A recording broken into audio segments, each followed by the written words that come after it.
Finally tonight, using high-tech profits to create social change in India. Fred DeSam Lazaro of Minnesota's Twin Cities Public Television reports. India is a land of extreme contrasts, in which medieval poverty is the neighbor of the world's most modern industry.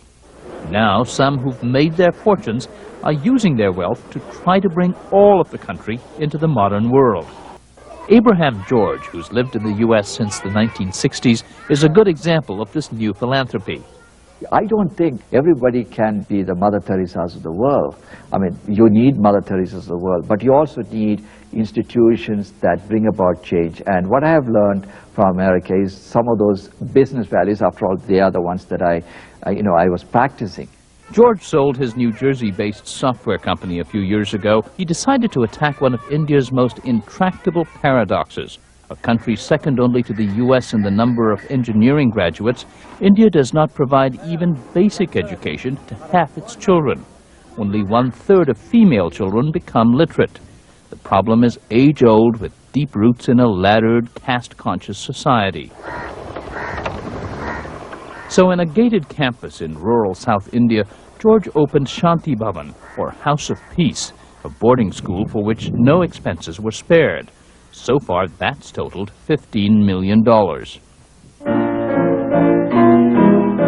With the finest teachers and amenities, Shanti Bhavan rivals India's most exclusive academies, which cater to the wealthy and powerful.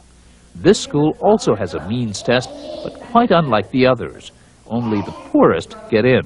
You know, these children, they come from the bottommost segment of the society, the so-called untouchables, and in India they call them the scheduled castes. You know, they live in small huts, sometimes a 10 feet by 10 feet room, no cooking facilities. They cook outside. They've never seen a piece of paper, never used a pen at age 4. The 120 children were all admitted as preschoolers. So far, the oldest group has reached grade 4.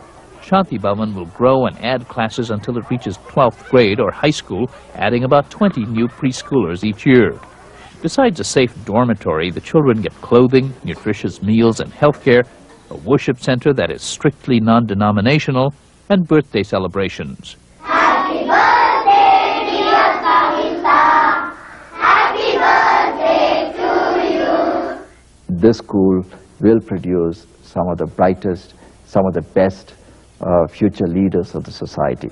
That's my hope, and they will be ready for not just India, but for the world market. They could be employed by IBM India, they could be employed by IBM New York. Doesn't matter where they go for their jobs. And unlike the discrimination that children from lower castes may have faced in years past, Infosys's Murthy says India's brightest will thrive in the new economy.